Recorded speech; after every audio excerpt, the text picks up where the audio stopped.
Somalia. Somalia is almost no government there. There is no government there. But they already implemented 4G everywhere in Somalia. Yeah, but 4G. Right. Okay, it means telephone company there, telecom company there, right, and the internet is everywhere free. Right. Wi-Fi is free, and this is very simple implementing every kind of advanced technology. Because there's nothing. So basically, Somalia, we can do this. Right. And probably drones will also be flying there soon, because it doesn't require anybody to. Nobody will stop it. There is no government there, so the businesses who see an option there. I mean, it's perfect, of course, for pirates to have drones and to keep an eye on things and to spot ships coming in and out. It's very easy. Just even a small drone, you put a camera on it, you just lift it up, and you're scanning the area to see what kind of ship it is. First, the radar picks it up. Then you do an inspection, and then you decide, okay, how are we going to attack this?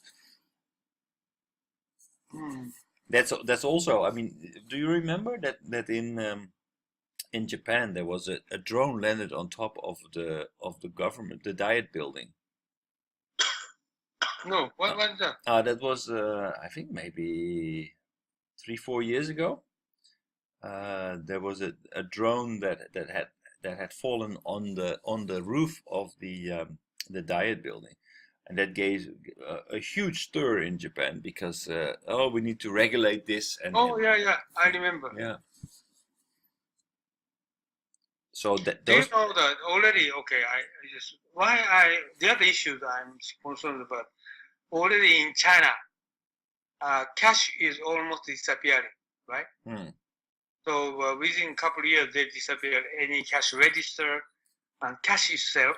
Yeah. It means cash flow will disappear. Right. Next step, they seriously consider for people, involvement for the supermarket, or McDonald's, or some other area for selling, buying. Non-people will going to manage it. Then next step is just transportation. Right. Where was I? I was. It was in Japan.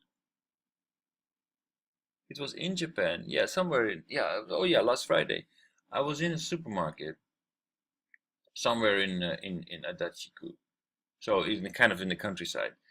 In the supermarket, I was. I bought a few items, and I wanted to pay. But no. You need to go. You need to walk through. So basically, there was a lady who was still scanning it. I need to walk through, and then there was. Sorry, in Japan. And I was led to a terminal, and then I got the choice: credit card or cash, and it gave me the amount, and I decided to pay with cash, and put the money in and everything. Okay, now this is happening in Japan. In the Netherlands, almost every supermarket has scanners at the entrance. So you go into the supermarket. Before you go in, you take out a scanner. You scan your customer card, and then you go in. You fill your basket, and you scan everything yourself. Then you go to the exit, and you go to the quick cash register. There's nobody there.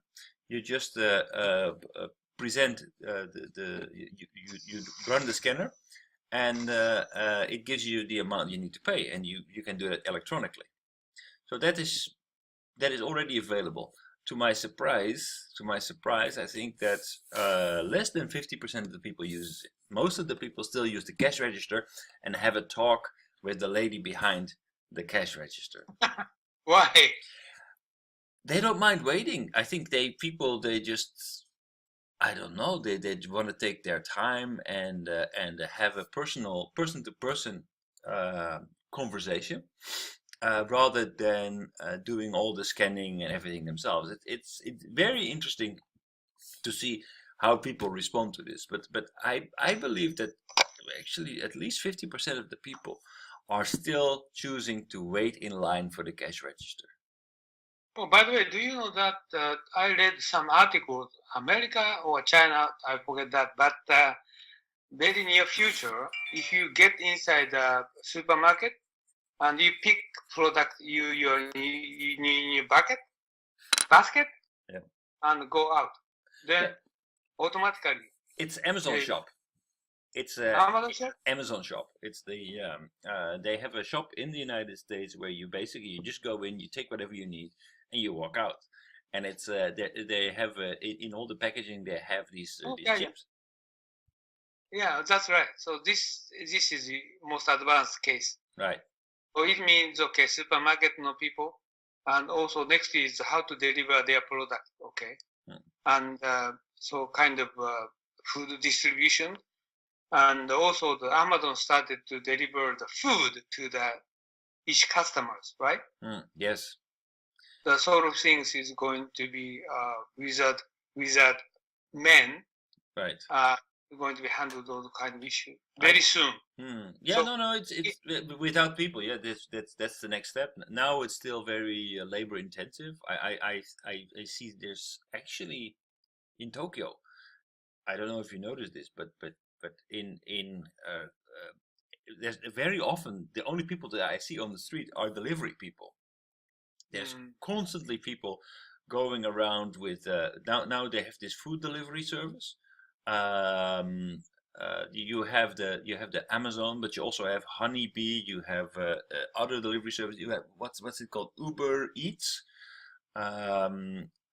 Everywhere people are going around delivering stuff. It's okay. This is one big issue I'm concerned, and also always we discuss about issues. Second issue is Japanese inefficiency. Headquarter inefficient. Japanese company inefficiency, right? Compared with the rest of the world. Right. Japanese lower ranking, not only language but also the labor productivity, right? So also this one is very good impact for Japanese lower productivity, is it? Well, how do you think about this? Well,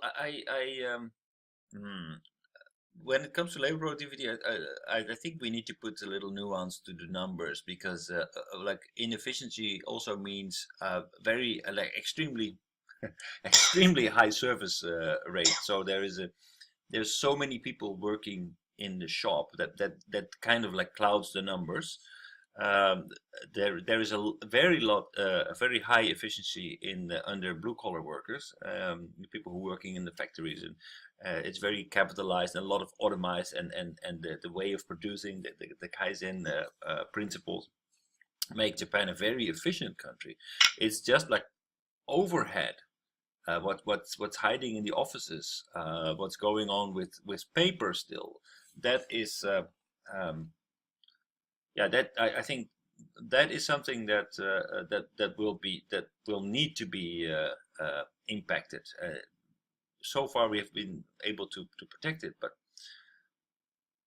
that is very inefficient. Yeah, but my curiosity is how come Japanese bank they're going to ask us to prepare writing address and put stamp hanko? Yep. And many kind of lots of papers. How come? Yeah, it's like I did it last night. Like you need to fill out your name and address. Like you need to fill it out like 3-4 times. You need to put the same signature or the same hanko in 3 or 4 different places. It needs to be in 3 copies. It's so inefficient. Why they are doing this? It is not technology issues. No. Why they don't change? Well, I think actually the major problem in Japanese banks, but I'm speaking for myself, but the major thing in Japanese banks is that they don't play together. They are very much, they create their own island, and banks, different from other countries, they are not integrated very well. So that makes it difficult to make changes.